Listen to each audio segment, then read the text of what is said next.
નમો લોહે સૌહરિહંતાણમ નમો લોહે સૌહરિદાનમ નમો લોહે સૌહાયર્યાન નમો લોહે સૌજાયાનમ નમો લોહે સૌતિકાવતી સાવનમ ઓમકારમિંદુ સંયુક્ત નિત્યમ ધ્યાયંતિ યોગિન કામદમોક્ષનો છે ઓંકારાય નમો નમઃ મંગલમ ભગવાન મંગલમ કુટુંબોની મંગલમ કુંડારીઓ જૈન્દ્રમો સુમંગલમ નમઃ સમય સ્થાનાય સ્વાનુભૂત્યા ચકાસ્તે ચિત્તવાય ભવાય સર્વમાં કૃપાઓ નિલસની દાતા.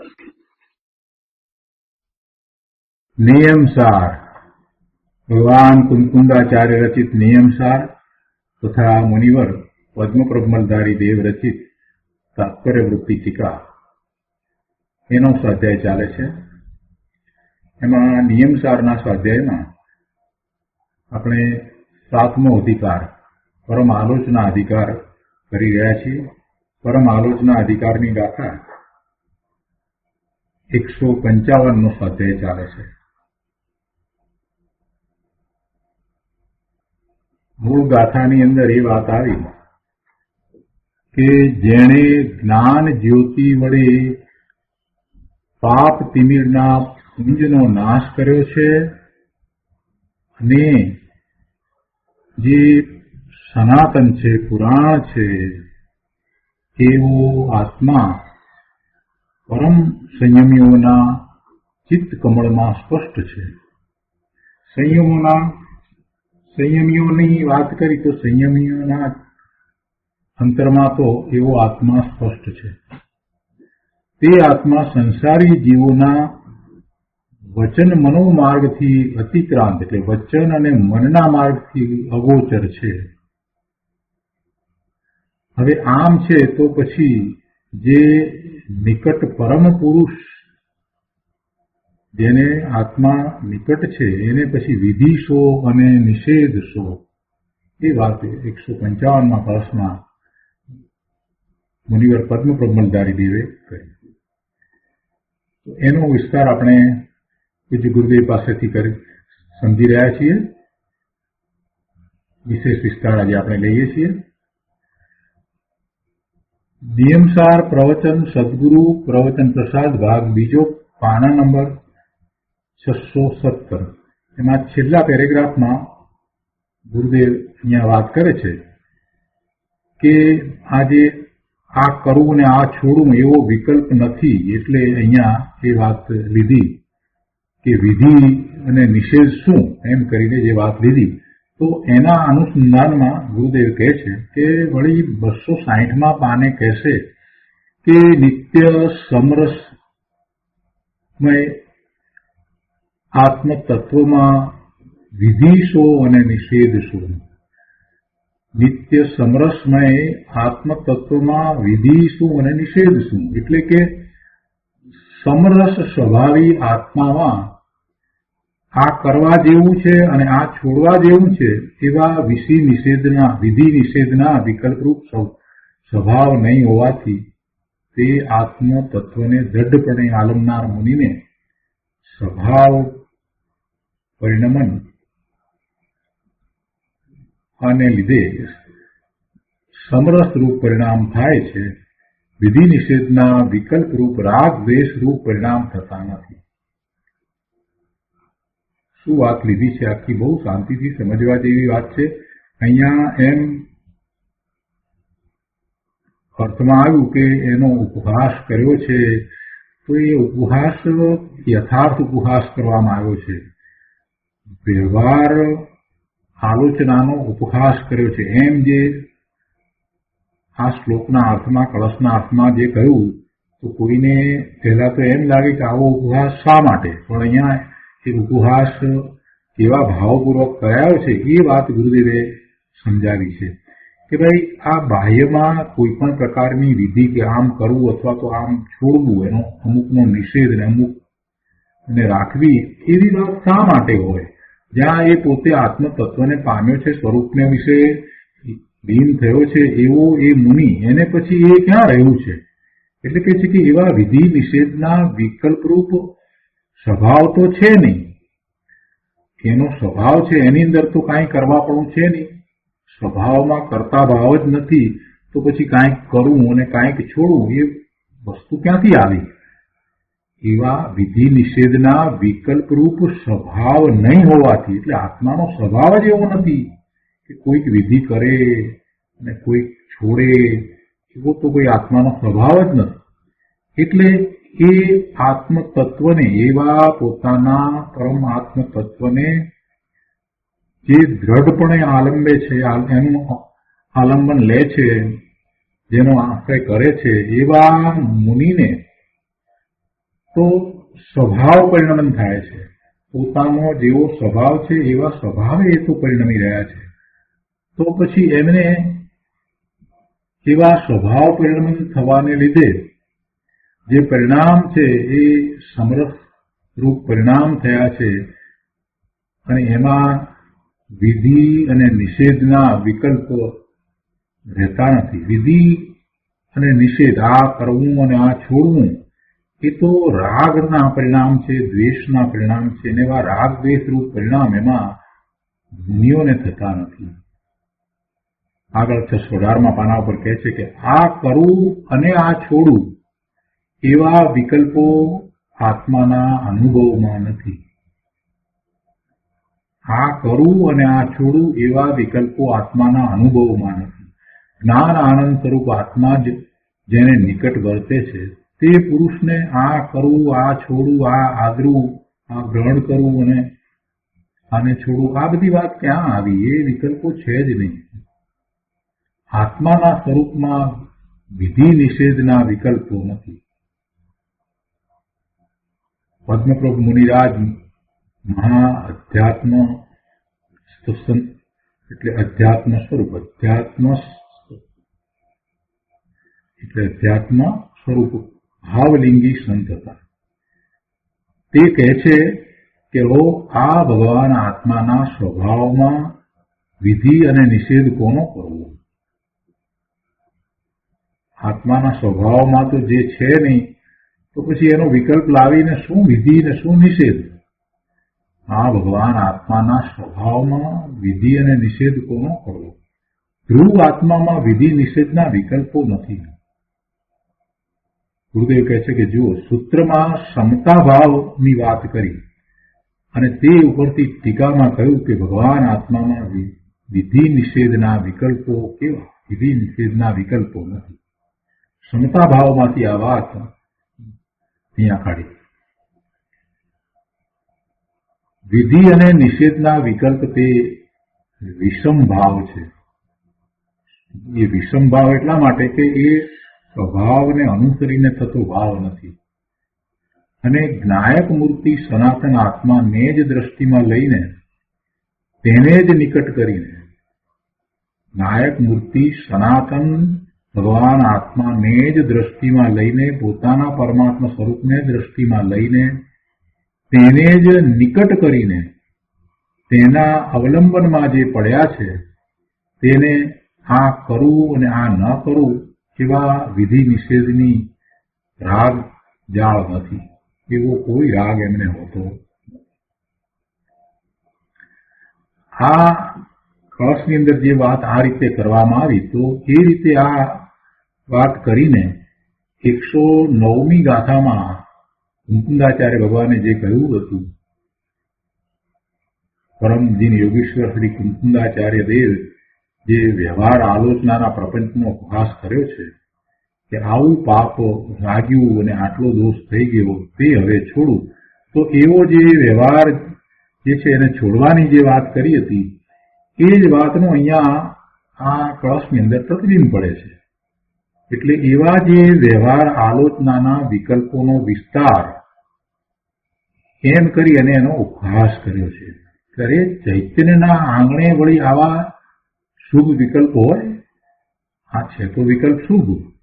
જે વ્યવહાર આલોચનાનો વિકલ્પ, વિધિ, અમુક વસ્તુ રાખવી અને અમુક છોડવું, એનો નિષેધ, તો એ વિકલ્પો છે તો શુભ. એ સાથે રહેલો ભાવ તો શુભ છે. પણ એ જ્યારે ચૈતન્યને આંગણે બેઠો છે, એટલે ચૈતન્યમાં એકાગ્રતા કરી છે, ત્યારે એ વિકલ્પ ક્યાંથી આવ્યા? એ વિકલ્પ હોય જ નહીં. કે છે કે ચૈતન્યના આંગણે વળી આવા શુભ વિકલ્પો શા? જ્ઞાન મૂર્તિ ચૈતન્યના અવલોકનમાં આવા શુભ વિકલ્પનું શું કામ? અમારે તો પરમાર્થ ચૈતન્યના આશ્રય શુદ્ધતા અને આલોચના થઈ જાય છે. જો આ વ્યવહારની અહીંયા ઠેકડી ઉડાડી એટલે એનો ઉપહાસ કર્યો છે. નિશ્ચય સ્વભાવના આશ્રય જ અમે તો પડ્યા છીએ, તેના જ અવલંબને અમને શુદ્ધતા થઈ જાય છે, માટે તે જ પરમાર્થે આલોચના છે. તો પછી આ વિધિ ને આ નિષેધ એ બધું શું છે એમ કરી અને એનો ઉપવાસ કર્યો છે. એ દ્વારા સમજાયું એ છે કે અમે તો સ્વભાવના આશ્રય છીએ, સ્વભાવમાં એકાગ્રતા કરી છે, ત્યારે કોઈ વિધિ ને નિષેધ રહેતા જ નથી. એનો નિષેધ કરવો છે. સ્વરૂપમાં જે રમણતા કરે છે એને પછી શું વિધિ કરવી ને શું નિષેધ કરવો?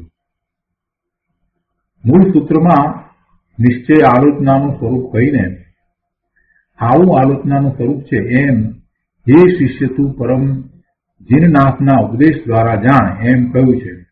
તેમાંથી ટીકાકારે આ આશય કાઢ્યો છે કે હો ભગવાન કુંકુંદાચાર્ય દેવે તો ચૈતન્યના અવલોકનને જ આલોચના કહી છે.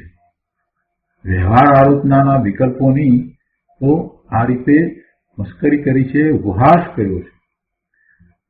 અજ્ઞાનીઓ કહે છે કે વ્યવહારનું અવલંબન બતાવો, વ્યવહારના અવલંબનની વાત કરો. જ્ઞાનીઓ એમ માને છે અને એમ કહે પણ છે કે વ્યવહારની વાત હોય ને એનું અવલંબન લેવું જોઈએ. અજ્ઞાનીઓ કહે છે કે વ્યવહારનું અવલંબન બતાવો, અને અહીંયા કહે છે કે વ્યવહારનું અવલંબન કેવું? વ્યવહારનું અવલંબન હોય નહીં. વ્યવહાર તો માત્ર જાણવા લાયક છે, એથી વિશેષ કાંઈ નથી. એનું અવલંબન, એનો આશ્રય તો હોય નહીં. તેનો તો ચૈતન્યના અવલંબનમાં નિષેધ છે. જેને ચૈતન્યનું અવલંબન છે એને એવા વ્યવહારને છોડીને ચૈતન્યનું અવલંબન થાય છે. એટલે એનો તો ચૈતન્યના અવલંબનમાં નિશ્ચયથી ચૈતન્યનો આશ્રય કરતા એનો તો નિષેધ જ છે. જેનો અભાવ કરીને ચૈતન્યમાં જવાય છે એવા વ્યવહારને છોડીને, એવા શુભ ભાવને છોડીને સ્વરૂપમાં જવાય છે, તો પછી એનો આદર શું? અજ્ઞાની કહે છે કે અરે તમે વ્યવહારને ઢીલો કરીને ઉથાપો છો અને નિશ્ચયને ગળે વળગો છો. વાત બરાબર છે ભાઈ. વ્યવહારને ઉથાપ્યો છે એમ જો તું કહેતો હોય તો સમજ. વ્યવહારને કાઢી નથી નાખ્યો, એના અભાવની વાત નથી કરી, પણ વ્યવહાર છે બસ એટલું જાણવું, અને એ આશ્રય કરવા લાયક નથી, આદરણીય નથી. ગુરુદેવ કહે છે કે ભાઈ તું જોતો ખરો કે અહીં આચાર્ય ભગવાન પણ કહે છે કે નિશ્ચય સ્વભાવના અવલંબને જ સંવર છે એમ જીનદેવે કહ્યું છે. વ્યવહાર અને વિકલ્પ વડે સંવર થતો નથી, સ્વભાવ વડે સંવર થતો નથી. કેમ કે સંવરની વ્યાખ્યા જ એ છે. સંવર એટલે શું? આશ્રવનું રોકાવું. અને આશ્રય કયા છે? આશ્રવ કયા છે? શુભ અને અશુભ ભાવ એ આશ્રવ છે. શુભાશુભ ભાવોનું રોકાઈ જવું એને સંવર કયો છે. તો પછી એમાં શુભ ને અશુભ ભાવ રૂપ જે આખો વ્યવહાર, શુભ ભાવ રૂપ જો એ વ્યવહાર હોય, એમાં વિધિ નિષેધ જે હોય, તો એ સંવરમાં તો છે જ નહીં. અને આત્માનો જેને નિર્ણય થયો છે, આત્માના સ્વરૂપનો જેને નિર્ણય થયો છે, અને એવો નિર્ણય કરીને શુદ્ધ આત્મ સ્વરૂપમાં જે જાય છે, એમાં એકાગ્રતા કરે છે, એને પછી એ વિકલ્પો છોડવા જ રહ્યા. એ છોડ્યા વિના અંદર જશે કેવી રીતે? એટલે અહીંયા જે ઉપહાસ કર્યો છે એ રીતે ઉપહાસ કર્યો છે. જીનેન્દ્ર દેવનો ઉપદેશ તો એમ છે કે અંતરમાં જે ચૈતન્ય સ્વભાવને સમતા ભાવથી અવલોકે છે તેને જ આલોચના છે. એ કુંકુંદાચાર્ય ભગવાનની ગાથામાંથી આપણે સમજ્યા એ વાત આવી ને, કે અંતરમાં જે ચૈતન્ય સ્વભાવને સમતા ભાવથી અવલોકે છે તેને જ આલોચના છે, તે આલોચના સ્વરૂપ છે. તો એમ જયારે કહ્યું છે તો પછી એમાંથી એ વાત તો નીકળે જ છે કે એ વ્યવહાર જે છે એ કોઈ રીતે આદરણીય નથી. એટલે પછી વ્યવહારનો ઉપહાસ કર્યો છે એટલે વિધિ નિષેધના જે વિકલ્પો તેને નિરસ્ત કર્યા છે, એટલે કે દૂર કર્યા છે. વ્યવહારના વિકલ્પો આવે પણ તેના અવલંબને મુક્તિ માર્ગ થતો નથી. મુક્તિનો માર્ગ એ રીતે વ્યવહારથી નથી, વ્યવહાર માર્ગ જ નથી. વ્યવહાર માત્ર જાણવા લાયક છે, તેથી વિશેષ કાંઈ નથી. આ વાત સમજવાની છે. આગળ 619 પાના પર કહે છે કે છેલ્લે 311 શ્લોકમાં કહેશે કે જેણે હે વૃત્તિને નિરસ્ત કરી છે. ગુરુદેવ કહે છે, આગળ વાત આવશે જે અહીંયા નિયમસારની અંદર 311 શ્લોકમાં, કે જેણે હે વૃત્તિને નિરસ્ત કરી છે એમ કરીને વાત આવશે. વ્યવહારના શુભ વિકલ્પો ઉઠે તે પણ હે વૃત્તિ છે. હે વૃત્તિને નિરસ્ત કરી છે તો શું હે છે? હે વૃત્તિ. હે એટલે છોડવું, જે છોડવા લાયક છે તે બધું હે. તો હે વૃત્તિ, હે વૃત્તિને નિરસ્ત કરી છે. તો પછી આ વ્યવહારના શુભ વિકલ્પો ઉઠે એ પણ હે વૃત્તિ છે. તેને પણ નિરસ્ત કરીને શુદ્ધ સહજ પરમાત્મા તત્વનું અવલંબન કરવું તે આ શાસ્ત્રનો અને ટીકાનો સાર છે. 311 શ્લોકમાં પછી આગળ વાત કરશે કે જેણે હે વૃત્તિને નિરસ્ત કરી છે. વ્યવહારના શુભ વિકલ્પો ઉઠે તે પણ હે વૃત્તિ છે. તેને પણ નિરસ્ત કરીને શુદ્ધ સહજ પરમાત્મા તત્વનું અવલંબન કરવું તે આ શાસ્ત્રનો અને ટીકાનો સાર છે. આગળ ગુરુદેવ કહે છે કે વ્રત આદિના શુભ ભાવ કરે તેથી કાંઈ ધર્મની ઉત્પત્તિ, સ્થિતિ કે વૃદ્ધિ થતી નથી. વ્રત આદિના શુભ ભાવ કરે તેથી કાંઈ ધર્મની ઉત્પત્તિ, ધર્મની સ્થિતિ કે ધર્મની વૃદ્ધિ એ ત્રણમાંથી કાંઈ થતું નથી. પણ સમ્યક દર્શનથી જ, એટલે કે સમ્યક દર્શનના વિષયરૂપ ધ્રુવ આત્માના આશ્રયથી જ ધર્મની ઉત્પત્તિ, સ્થિતિ અને વૃદ્ધિ થાય છે. રત્નકરંડક શ્રાવક આચારમાં 32મા શ્લોકમાં પણ સમ્યક દર્શનનું ઉત્કૃષ્ટપણું બતાવતા કહે છે કે એમ કરી અને અહીંયા રત્નકરંડક શ્રાવક આચારની 32મી ગાથા 32મો શ્લોક લીધો છે. રત્નકરંડક શ્રાવક આચાર એ સમંત ભદ્રાચાર્ય રચિત ગ્રંથ છે અને એની અહીંયા આ 32મી ગાથા લીધી છે. પણ પછીથી ગુરુદેવે 31, 32 અને 33 ત્રણેય ગાથાની વાત લીધી છે. તો આપણે એની થોડી વાત લઈએ. 31મી ગાથા એટલે 31મો શ્લોક છે, એની અંદર એમ કહ્યું છે એ શ્લોકની શરૂઆત કરતા જ કે મોક્ષ માર્ગમાં સમ્યક દર્શનની મુખ્યતા, એમ કરીને એ શ્લોકનો અર્થ લીધો છે. મૂળ 31મો શ્લોક જે છે તે આ રીતે છે કે દર્શનમ જ્ઞાન ચારિત્રાત સાધિમાનમ ઉપાસનુતે દર્શનમ કર્ણધારમ તન્મોક્ષ માર્ગે પ્રચક્ષતે. એટલે 31મા શ્લોકમાં એમ કહ્યું કે સમ્યક દર્શન જ્ઞાન અને ચારિત્ર કરતા અધિક છે. સમ્યક દર્શન છે તે જ્ઞાન અને ચારિત્ર કરતા અધિક છે. સમ્યક દર્શન જ્ઞાન અને ચારિત્ર કરતા અધિક છે, ઉત્તમ છે, ઉત્કૃષ્ટ છે. તેથી સમ્યક દર્શન મોક્ષ માર્ગમાં કર્ણધાર છે, કેવટીઓ છે, સુકાની છે. જે નાવને સુકાની જે લઈ જાય છે એ છે એટલે એને કર્ણધાર કરવું. એટલે મોક્ષ માર્ગમાં એ કર્ણધાર છે. અને પછી એની ટીકા અને એના ભાવાર્થની અંદર એ વાત લીધી કે જેમ નાવની પ્રવૃત્તિ તેના ચલાવનાર ખેવટિયાને આધીન છે, અર્થાત નાવને સમુદ્રના અન્ય તટે લઈ જવામાં ખેવટીઓ જ, સુકાની જ મુખ્ય છે, તેમ સંસાર સમુદ્રને પાર કરવામાં મોક્ષરૂપી નૌકાની પ્રવૃત્તિ સમ્યક દર્શન રૂપી ખેવટિયાને આધીન હોય છે. તેથી મોક્ષ માર્ગમાં સમ્યક દર્શન જ મુખ્ય છે, ઉત્કૃષ્ટ છે. એટલે કે જ્ઞાન અને ચારિત્રથી સમ્યક્ત્વની ઉત્તમતા બતાવે. જ્ઞાન અને ચારિત્ર કરતા જે સમ્યક દર્શન જે છે તે ઉત્કૃષ્ટ છે. એટલે એ 31માં કહ્યું અને ત્યાર પછીથી 32મી ગાથાની અંદર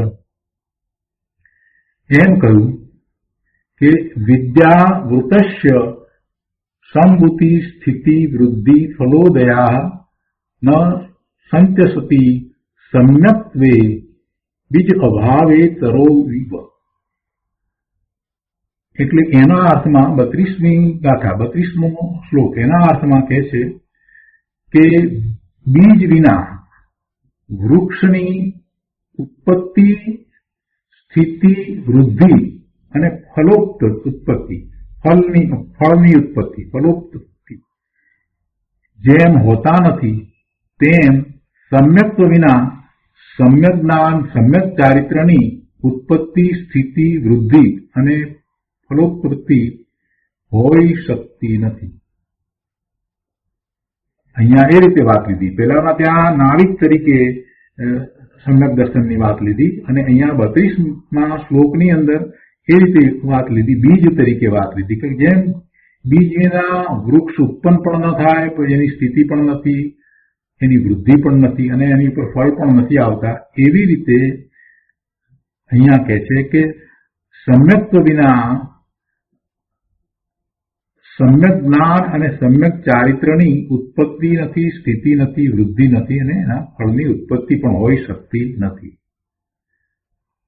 અને એમાં ટીકા અને ત્યાર પછી ભાવાર્થની અંદર એમ કહ્યું કે જેમ મૂળ કારણ બીજ, મૂળ કારણ જે બીજ એ બીજ વિના વૃક્ષની ઉત્પત્તિ સ્થિતિ વૃદ્ધિ અને ફલોત્પત્તિ હોતી નથી, તેમ મોક્ષ માર્ગમાં મૂળ કારણ સમ્યક દર્શન વિના સમ્યક જ્ઞાન અને સમ્યક ચારિત્રની ઉત્પત્તિ સ્થિતિ અર્થાત પદાર્થનું યથાર્થ જ્ઞાન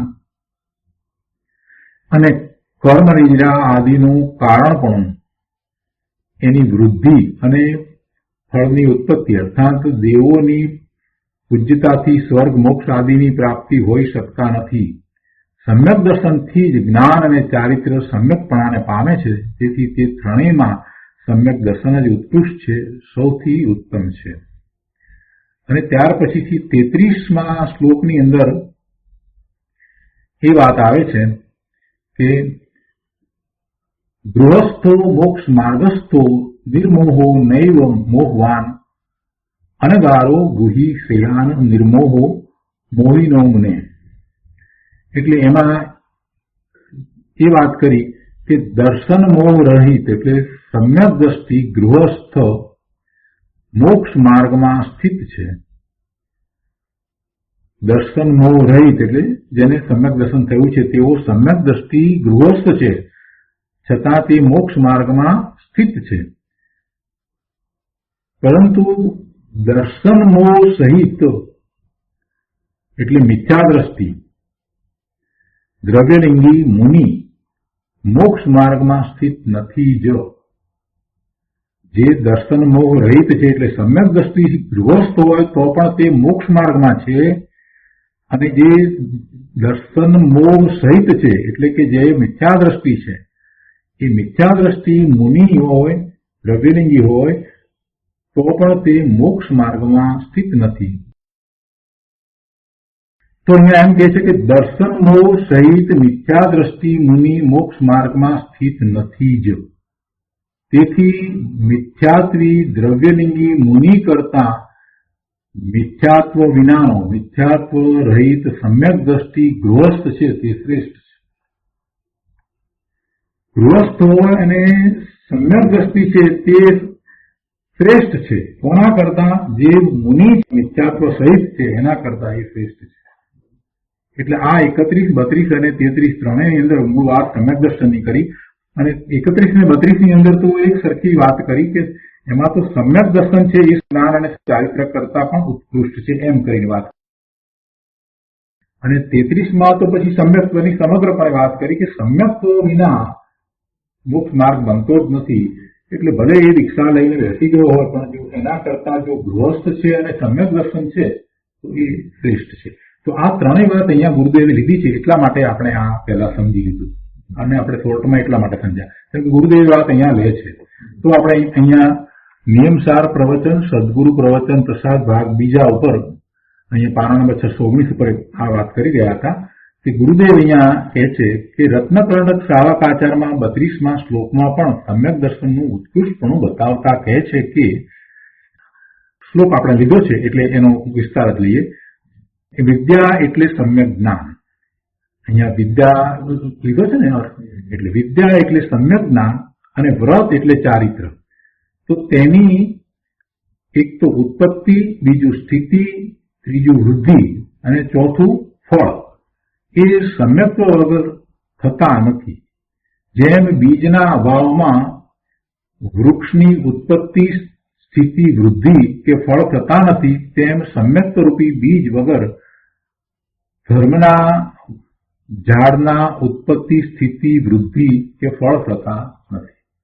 આ 32મી ગાથા જે છે એની વાત લીધી છે અહીંયા રત્નકર્ણક શ્રાવકાચાર્યનો 32મો શ્લોક. ચિદાનંદ મૂર્તિ આત્માના આશ્રયે સમ્યક દર્શન પ્રગટે છે. તે સમ્યક દર્શન જ મોક્ષ માર્ગનો કર્ણધાર છે, ખેવટીયો છે, નાવિક છે. તે સમ્યક દર્શન વગર જ્ઞાન ચારિત્રની ઉત્પત્તિ થતી નથી, એની સ્થિતિ પણ થતી નથી, એની વૃદ્ધિ પણ થતી નથી, તેમજ ફળ પણ થતું નથી. જેમ બીજ વગર વૃક્ષના ઉત્પત્તિ, સ્થિતિ, વૃદ્ધિ કે ફળ થતા નથી, તેમ સમ્યક દર્શન વગર જ્ઞાન ચારિત્ર રૂપ મોક્ષ માર્ગની ઉત્પત્તિ, સ્થિતિ, વૃદ્ધિ કે મોક્ષ ફળ થતું નથી. સમ્યક દર્શન ધ્રુવ ચિદાનંદ વસ્તુને જ અવલંબનારું છે. હવે એનું કારણ આપણને અહીંયા સમજાયું. કેમ નહીં? કેમ કે જે સમ્યક દર્શન છે એ કોને અનુસરીને થાય છે? પોતાનું ત્રિકાળ શુદ્ધ સ્વરૂપ જે એક સરખું રહે છે, એટલે ધ્રુવ છે, જ્ઞાન આનંદ સ્વરૂપ છે, તો એવી વસ્તુને અવલંબીને થાય છે.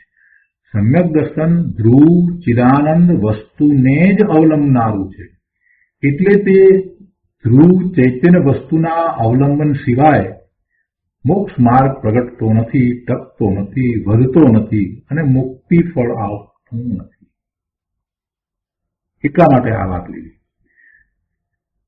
31મા શ્લોકમાં પણ રત્નત્રયમાં સમ્યક દર્શનનું સર્વોત્કૃષ્ટપણું બતાવ્યું છે. એ આપણે જોયું. અહીંયા કહે છે કે જેમ સમુદ્રમાં વહાણને ખેવટીઓ પાર લઈ જાય છે, તેમ અપાર સંસાર સમુદ્રમાં રત્નત્રય રૂપી જહાજને પાર કરવામાં સમ્યક દર્શન ચતુર ખેવટીઓ છે, નાવિક છે. તે મોક્ષ માર્ગનો કર્ણધાર છે. સમ્યક દર્શન વગરના જ્ઞાન ચારિત્રને પથ્થરના બોજા સમાન ગણ્યા છે. સમ્યક દર્શન વગરના જ્ઞાન ચારિત્રને પથ્થરના બોજા સમાન ગણ્યા છે. એટલે સમ્યક દર્શન વિના જે જ્ઞાન છે એ જ્ઞાન તો માહિતી રૂપ જ છે, અને એવી માહિતી એને એક રીતે બોજો થઈ જાય છે. એટલા માટે કે એ યાદ રાખ્યા કરે છે અને એ એમ માને છે કે પોતે જાણે છે, એવા ભારમાં રહે છે. એટલે એ ખરેખર તો એને પોતાના સ્વરૂપ સુધી પહોંચવાય નથી દેતા, કેમ કે એમાં અટવાયેલો રહે છે. સમ્યક દર્શન નથી અને માત્ર આ માહિતી રૂપ જ્ઞાન ગમે તેટલું ભેગું કર્યું હોય તો એથી કઈ મોક્ષ માર્ગ તો બનતો નથી, પણ પાછો ઉલટો એ તો એનો ભાર લઈને ફરે છે. એટલે અહીંયા કોઈ જગ્યાએ શાસ્ત્રમાં એ વાત લીધી છે અને ગુરુદેવે અહીંયા દર્શાવી છે કે સમ્યક દર્શન વગરના જ્ઞાન અને ચારિત્રનું પણ એવું જ છે. એ એમ માને છે કે પોતાને ચારિત્ર છે. એટલે એ જ્ઞાન અને ચારિત્રનો મોટો ભાર એટલે કહે છે કે પથ્થરના બોજા સમાન એને તો ગણવામાં આવ્યા છે. ક્યારે?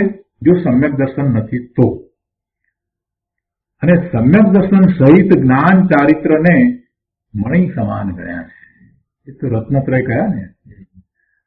તેનાથી જ જીવનું કલ્યાણ છે. અને પછી 33મા શ્લોકની વાત પણ અહીંયા લીધી છે. રત્નકર્ણ શ્રાવકાચાર્યનો 33મો શ્લોક. તો એમાં કહે છે કે સમ્યક દ્રષ્ટિ ગૃહસ્થ મોક્ષ માર્ગમાં સ્થિત છે અને મિથ્યા દ્રષ્ટિ દ્રવ્યલિંગી મોક્ષ માર્ગી નથી. તેથી તે મિથ્યા દ્રષ્ટિ દ્રવ્યલિંગી મુનિ કરતા પણ સમ્યક દ્રષ્ટિ ગૃહસ્થ શ્રેષ્ઠ છે. માટે 3 લોકમાં જીવને સર્વોત્કૃષ્ટ હિતકારી સમ્યક દર્શન સમાન બીજું કોઈ નથી. આ સમ્યક દર્શનનો વિષય એ ધ્રુવ દ્રવ્ય છે. એટલે અહીંયા સાથે સાથે ગુરુદેવે એ વાત પણ કહી દીધી કે આ સમ્યક દર્શન સમાન બીજું હિતકારી કોઈ નથી. અને સમ્યક દર્શનનો વિષય શું છે, તેને અનુસરીને થાય છે તો કે પોતાનું ત્રિકાળ ધ્રુવ સ્વરૂપ છે, પોતાનું દ્રવ્ય જે છે એ એક સરખું રહે છે, એ ધ્રુવ એનો વિષય છે. કોઈ પર્યાય પણ એનો વિષય નથી, બીજું પર પણ કોઈ એનો વિષય થતું નથી. તો આ રીતે ધ્રુવ સ્વભાવનું અવલંબન તે જ મોક્ષ માર્ગ છે. તો આપણને ત્યાં સુધી લઈ આવ્યા. આમ કહીને આચાર્ય દેવે વ્યવહાર મોક્ષ માર્ગની મસ્કરી કરી છે, અથવા તો ઠેકડી ઉડાડી છે, અથવા તેનો ઉપહાસ કર્યો છે.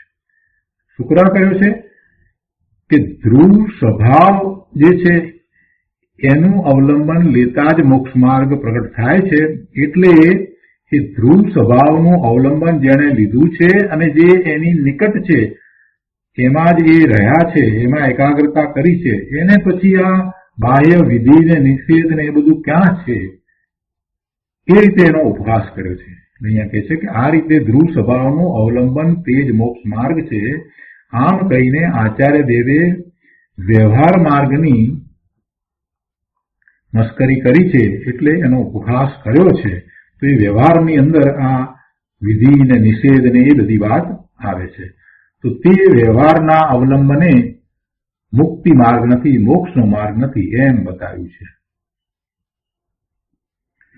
તો એ રીતે 155મો કળશ અહીંયા પૂરો થાય છે, એનો વિસ્તાર પૂરો થાય છે. અને પ્રયોજનભૂત વાતની સાથે ગુરુદેવે અહીંયા સમ્યક્ત્વ અને સમ્યક દર્શનનું મહત્વ પણ સમજાવી દીધું, અને એનો વિષય શું છે એ પણ અહીંયા સ્પષ્ટ કર્યું છે. હવે આગળ 156મો કળશ છે. કુલ 6 કળશ કયા છે ને, તો હવે આગળનો કળશ લઈએ છીએ. આ આલોચનાનું વર્ણન છે, પરમ આલોચનાનું વર્ણન ચાલે છે. નિશ્ચયથી પોતાના શુદ્ધ ચૈતન્ય સ્વભાવને ઓળખીને તેનું અવલંબન કરવું તે જ આલોચના છે. તેથી તે સહજ સ્વભાવનો અહીં મહિમા કરે છે. આમાં સહજ સ્વભાવનો મહિમા કરે છે. 156મો કળશ છે, તેની અંદર સહજ સ્વભાવનો મહિમા કરવામાં આવ્યો છે. 156મો કળશ આપણે લઈએ છીએ. જયત્ય અનગ ચિન્મયમ સહજ તત્વમ ઉચ્ચૈદમ વિમુક્ત સકલ ઇન્દ્રિય પ્રકૃત જાત કોલાહલમ નયાનય નિકાય દૂરંપી યોગિના ગોચરમ સદા શિવમયમ પરમ પરમ દુરમ અજ્ઞાની નામ.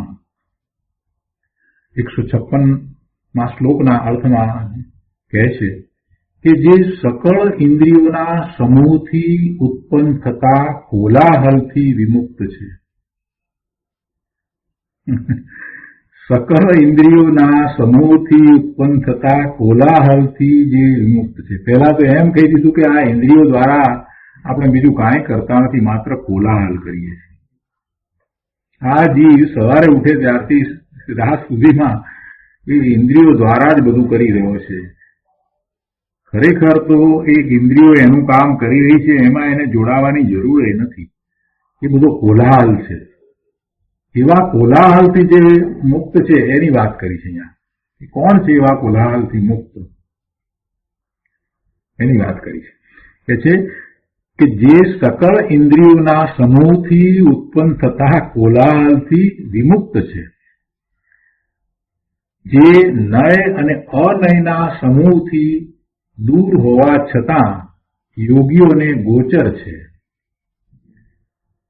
નય દ્વારા આપણે વસ્તુના સ્વરૂપને સમજીએ, જાણીએ, અનેક નય દ્વારા વસ્તુ સ્વરૂપને જાણીએ છીએ તો એ પ્રમાણ જ્ઞાન કહેવાય છે. અનેક નય દ્વારા જાણીએ છીએ તો એ નય જેનો વિષય કરે છે એની વાત કરીએ તો એ નય જેનો વિષય કરે છે એને એક નય દ્વારા જાણીએ, પછી બીજા નય દ્વારા જાણીએ, એમ અનેક નય દ્વારા જાણીએ ત્યારે એ વસ્તુ આપણને પૂર્ણપણે સમજાય છે. અને એક નય દ્વારા જાણીએ છીએ તો એકાંતે જાણ્યું એમ કહેવાય, અને અનેક નય દ્વારા જાણીએ છીએ તો વસ્તુ સ્વરૂપને આપણે અનેકાંત દ્વારા જાણ્યું એમ કહેવાય. અને અનેકાંત દ્વારા જે વસ્તુ સ્વરૂપને જાણવામાં આવે એને પ્રમાણ જ્ઞાન કહેવાય. પણ પ્રમાણ જ્ઞાન છે તે દ્રષ્ટિનો વિષય થતો નથી. જેને સમ્યક દર્શન પ્રગટ કરવું છે, જેને મોક્ષ માર્ગ પ્રગટ કરવો છે, મોક્ષ માર્ગમાં આગળ વધવું છે, એને દ્રષ્ટિનો વિષય એ પ્રમાણ જ્ઞાન નથી. એ નિશ્ચય નહીં, એક નહીં, નિશ્ચય નહીં, દ્રવ્યાર્થિક નહીં, દ્રવ્યાર્થિક નહીંથી, નિશ્ચય નહીંથી, શુદ્ધ નિશ્ચય નહીંથી જે પોતાનું ત્રિકાળ શુદ્ધ સ્વરૂપ છે એને દ્રષ્ટિનો વિષય છે. એટલે કે એ આશ્રય કરવા લાયક છે. એટલે અહીંયા નયની વાત જો કોઈ કરતું હોય, આ નયથી આમ છે, આ નય નથી, આ બધી જે વાત હોય તો એનાથી પણ જે દૂર છે એમ કહીને કહેવું એ છે કે જેને હવે સ્વરૂપમાં રહ્યા છે એટલે એમાં કોઈ પછી નય છે નહીં, એ અપેક્ષા એ નય નથી એમ કે છે, દૂર છે. એટલે એ રીતે શું કે છે કે જે નય અને અનયના સમૂહથી દૂર હોવા છતાં યોગીઓને ગોચર છે. એવું શું છે જે યોગીઓને એ પ્રાપ્ત છે, ગોચર છે, ગમ્ય છે, અને જે નય અને અનયના સમૂહથી દૂર છે તે પોતાનું ત્રિકાળ શુદ્ધ સ્વરૂપ છે કે જે ઇન્દ્રિયોના સમૂહથી ઉત્પન્ન થતા કોલાહલથી બિલકુલ રહિત છે, એનાથી વિમુક્ત છે, અને જે નય અને અનયના સમૂહથી દૂર છે છતાં યોગીઓને ગોચર છે, યોગીઓને ગમ્ય છે, જે સદા શિવમય છે, ઉત્કૃષ્ટ છે, અને જે અજ્ઞાનીઓને પરમ દૂર છે, ઘણું દૂર છે. એવું આ અનઘ ચૈતન્યમય સહજ તત્વ અત્યંત જયવંત છે. અનઘ એટલે નિર્દોષ, મળરહિત, શુદ્ધ. એવું આ શુદ્ધ ચૈતન્યમય સહજ તત્વ અત્યંત જયવંત છે.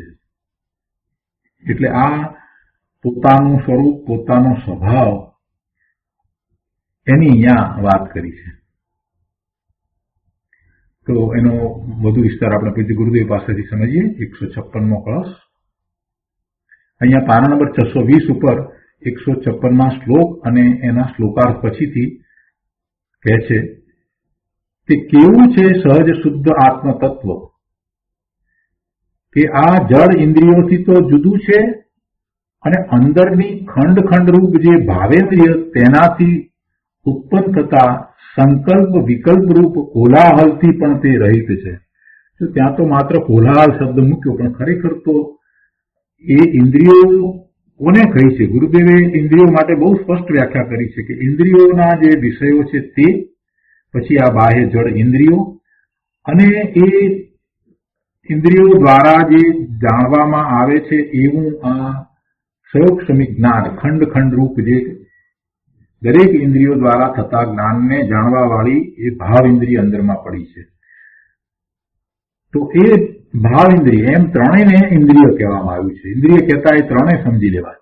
તો એ બધાથી રહિત એમ કહેવાનો આશય છે. એટલે અહીંયા એ વાત લીધી છે કે આ જળ ઇન્દ્રિયોથી તો જુદું છે, અને અંદરની ખંડ ખંડ રૂપ જે ભાવેન્દ્રિય એટલે ક્ષયોક્ષમિક જ્ઞાન છે, એક એક ઇન્દ્રિયો દ્વારા જે જાણવામાં આવે છે એને જેને સમજાય છે, એ જે આંખનો વિષય થયું, એ જે જોવામાં આવ્યું તો એ દ્રશ્ય, તો એ દ્રશ્ય એ તો ઇન્દ્રિયનો વિષય થયો, એ આંખની ઇન્દ્રિયનો વિષય થયો, અને એ ઇન્દ્રિય આંખની ઇન્દ્રિય, અને એના દ્વારા જે જાણવામાં આવ્યું કે આ છે જે દ્રશ્ય સંબંધીનું જે જ્ઞાન, એ જ્ઞાન ક્ષયોક્ષમિક જ્ઞાન, એ ભાવ ઇન્દ્રિય કહેવાય.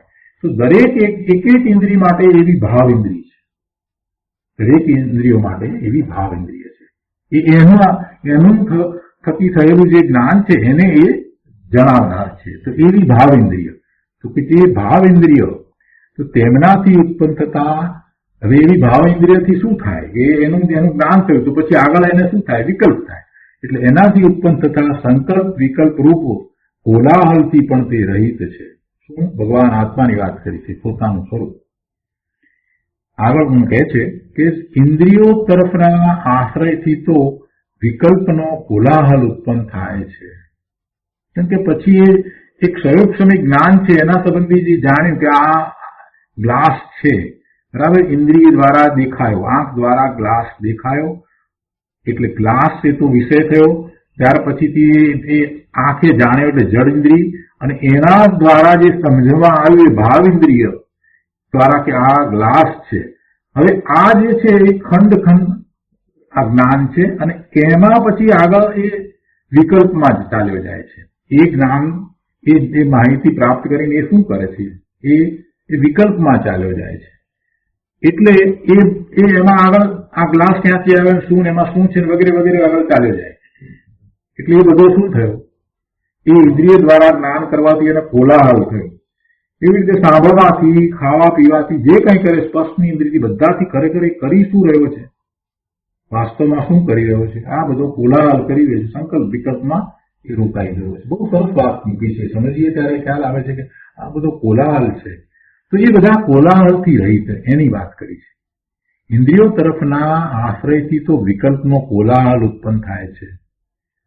અંતર્મુખ ચૈતન્ય વસ્તુમાં ઇન્દ્રિયોના સમૂહથી ઉત્પન્ન થતો કોલાહલ નથી. એટલે ચૈતન્યના અવલંબનમાં જ શાંતિની ઉત્પત્તિ થાય છે.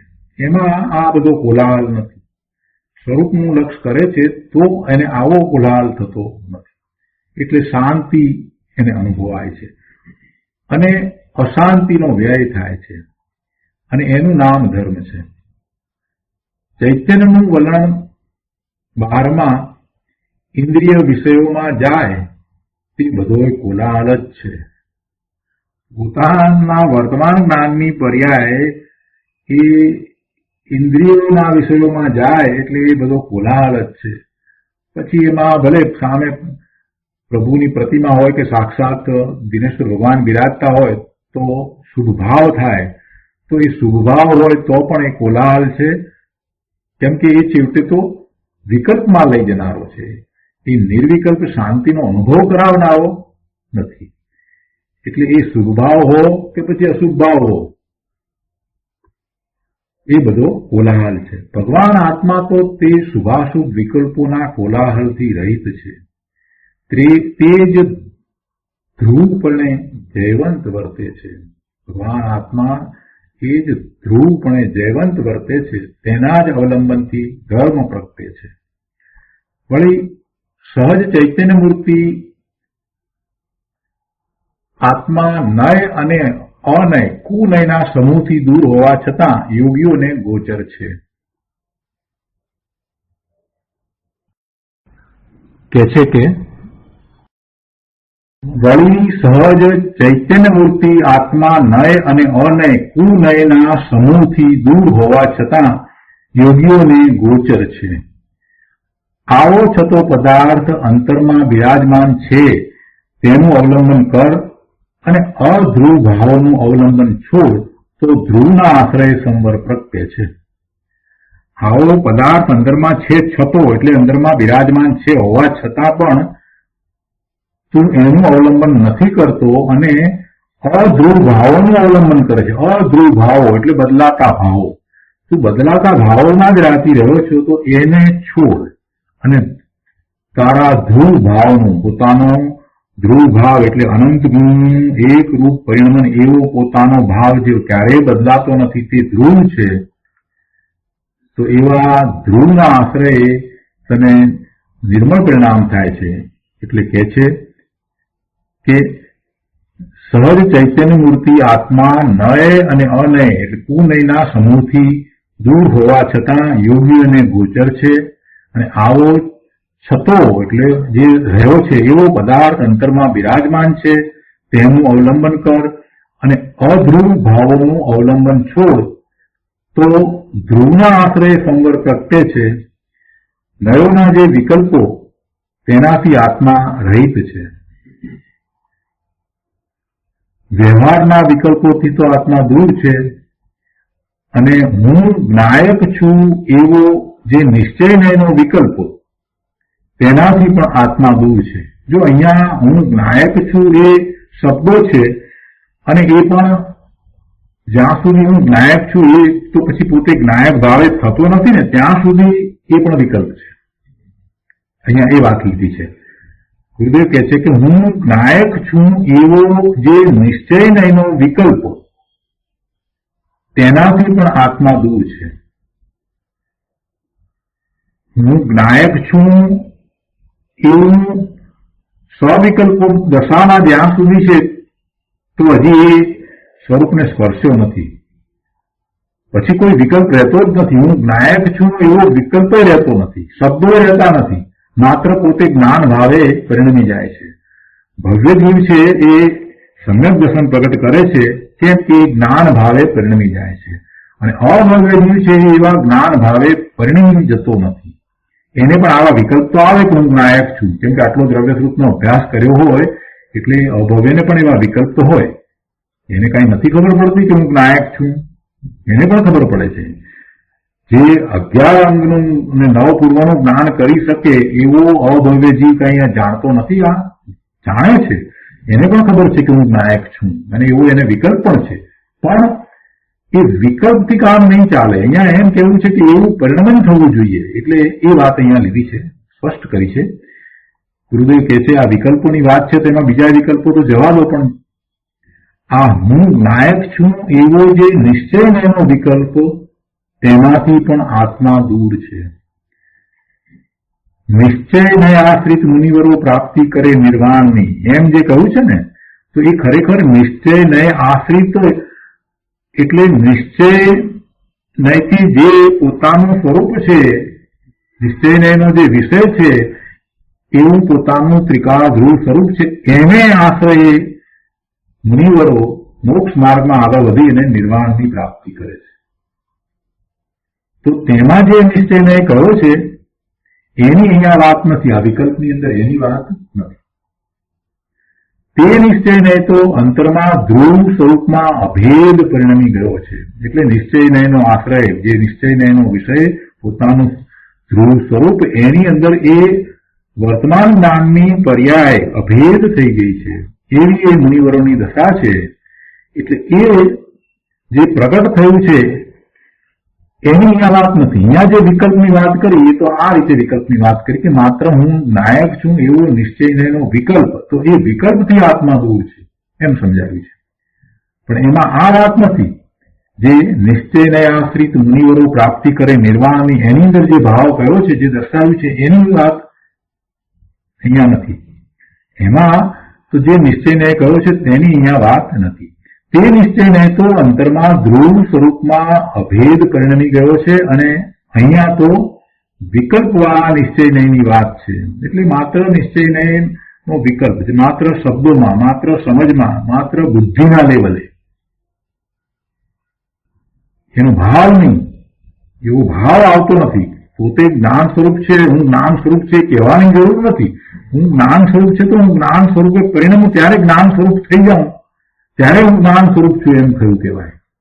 પહેલા દ્રવ્યસ્વરૂપના અભ્યાસ દ્વારા હું નાયક છું, જ્ઞાન સ્વરૂપ છું, આ બધા વિકલ્પો દ્વારા એ પોતે દ્રઢતા કરે કે હું જ્ઞાન સ્વરૂપ જ છું, હું નાયક છું.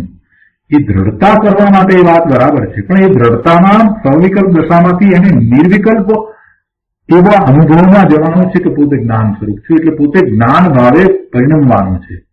અને આ તો મોટી વાત છે. ભવ્ય અને અભવ્યનો તફાવત શું છે કે જે જ્ઞાન ભાવે પરિણમી શકે છે એ ભવ્ય છે, અને અભવ્ય છે તે જ્ઞાન ભાવે પરિણમી શકતો નથી. એને પણ આ વિકલ્પ તો હોય, પણ આ જ મોટો ફેર છે. એટલે જે આ વિકલ્પ છે એ વિકલ્પથી આત્મતત્વ અનુભવમાં આવતું નથી. માટે આત્માને નિશ્ચયથી પણ દૂર કર્યો છે. એટલે અહીંયા જે કહ્યું ને, નય ને અનય ને એનાથી પણ દૂર જે છે, અને છતાંય મુનિઓને જે ગોચર છે એવું પોતાનું શુદ્ધ સ્વરૂપ, એની અહીંયા એ રીતે વાત કરી. આગળ કહે છે 621 પાના ઉપર કે યોગીઓને અંતરમાં નિર્વિકલ્પ અનુભવમાં તે આત્મા ગોચર છે. રાગ વગરના શુદ્ધમયથી તો આત્મા ગોચર છે, રાગ વગરના શુદ્ધ નયથી તો, એટલે શુદ્ધ નય એટલે શુદ્ધ નયનો વિષય પોતાનું સ્વરૂપ, એનાથી તો આત્મા ગોચર છે. જે જીવ ભેદ જ્ઞાન કરીને આત્માનો અનુભવ કરે છે તે જીવોને તો આત્મા ગમે છે. જ્ઞાનના સ્વસંવેદનમાં આવે તેવો છે. આત્મા પોતાને જ્ઞાનના સ્વસંવેદનમાં, પોતાનું જ સંવેદન છે, જ્ઞાનમાં એને અનુભવમાં આવે છે, એટલે એવો જ આત્મા છે. વિકલ્પનો નિષેધ કરવા માટે અહીં નયોથી અગોચર કયો છે. આચાર્ય ભગવાન તો કહે છે કે શુદ્ધ આત્માનું જે વિતરાગી અવલોકન તે જ ખરેખર આલોચના છે. મૂળ ભાષાની અંદર તો કુંભાચાર્ય ભગવાને એ જ વાત કરી કે શુદ્ધ આત્માનું જે વિતરાગી અવલોકન તે જ ખરેખર આલોચના છે. એમ સર્વજ્ઞ દેવના ઉપદેશ દ્વારા તું જાણ. આમ કહીને વ્યવહાર આલોચનાના શુભરાગનો નિષેધ કર્યો છે. તે વ્યવહારના વિકલ્પોથી આત્મા અગોચર છે, દૂર છે. યોગીઓને અંતરમાં રાગ રહિત જ્ઞાનથી એવો આત્મા ગોચર છે, ગમ્ય છે. વળી સદાય શિવમય છે, એમ લીધું ને, સદાય શિવમય છે, સદા કલ્યાણ સ્વરૂપ છે. ત્રિકાળ આનંદનો પિંડ એવો ભગવાન આત્મા સદા કલ્યાણ સ્વરૂપ છે, સદાય શિવમય છે.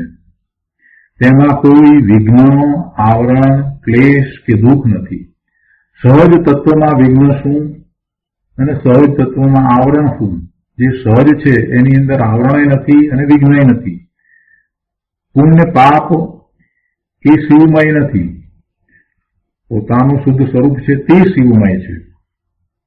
તે પુણ્ય પાપ રહિત ચૈતન્ય મૂર્તિ આત્મા ત્રિકાળ કલ્યાણમય છે. તેને સ્વીકાર્યો ત્યાં પર્યાયમાં કલ્યાણ પ્રગટે છે. આવા ધ્રુવ ચૈતન્ય બિંબ તત્વ જ ઉત્કૃષ્ટ છે. આવું ધ્રુવ ચૈતન્ય બિંબ તત્વ જ ઉત્કૃષ્ટ છે. દરેક આત્મા પોતે જ અનંત શક્તિનો ભંડાર ઉત્તમ તત્વ છે. તેનાથી ઊંચું બીજું કોઈ નથી. સ્વરૂપનો મહિમા કહ્યો છે અહીંયા, આત્મ સ્વરૂપ. કેમ કે આચાર્ય ભગવાને પણ એ વાત કરીને કે એમાં જે વિતરાગી અવલોકન કરે છે, એવા આત્માનું જે વિતરાગી અવલોકન કરે છે તે આલોચના છે, એમ જયારે કહ્યું છે તો પછી એ એવું શું છે, એટલા માટે એનું મહાત્મા અહીંયા શ્લોકમાં લીધું છે. આગળ કહે છે કે આવું પરમ સહજ તત્વ બહિર્મુખ દ્રષ્ટિવાળા અજ્ઞાનીઓને પરમ દૂર છે. અંતરદ્રષ્ટિમાં જ્ઞાનીઓને તે ગોચર છે અને અજ્ઞાનીઓને પરમ દૂર છે. કોઈ નિમિત્તની દ્રષ્ટિથી, રાગની દ્રષ્ટિથી કે પર્યાયની દ્રષ્ટિથી તે સહજ તત્વ લક્ષમાં આવે તેવું નથી. માટે નિમિત્ત આધીન દ્રષ્ટિવાળા અજ્ઞાનીઓને તે સહજ પરમ તત્વ દૂર છે. તે તત્વ ઘણું દૂર છે, એ તત્વ પરમ દૂર છે, ઘણું દૂર છે. તે સહજ તત્વ પુણ્ય પાપ વગરનું અનઘ છે. અઘ એટલે પાપ અને અનઘ એટલે પાપ રહિત. તો એના વગરનું એ છે, તેનાથી રહિત તે અનઘ છે. એવું અનઘ ચૈતન્યમય આ સહજ તત્વ અત્યંત જયવંત છે. અનંતકાળ સંસારમાં ગયો પણ તે સહજ તત્વમાં જરાય ઓછપ થઈ નથી. અને પછી ગુરુદેવે લીંડી પીપરનું જે ઉદાહરણ છે એને ફરીથી અહીંયા યાદ કર્યું છે કે લીંડી પીપર ઘણો વખત પડી રહે તો પણ તેની 64 પહોરી તીખાસની શક્તિ એવી ને એવી પડી છે, એને ઘૂંટવામાં આવે એટલે એ પ્રગટ થાય છે. તેવી રીતે આ ભગવાન આત્મા અનાદિનો છે અને અનેક પર્યાયોમાં ગયો, તે છતાં એની શક્તિનો ક્યાંય કોઈ રીતે વ્યય થયો નથી.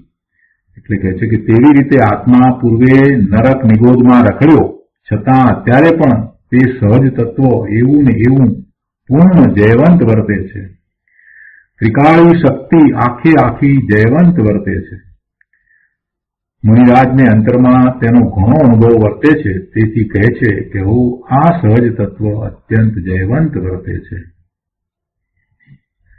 આવા તત્વની દ્રષ્ટિ અને મહિમા કરીને તેમાં ઠરવું તેનું નામ આલોચના અને સંવર્ગ છે.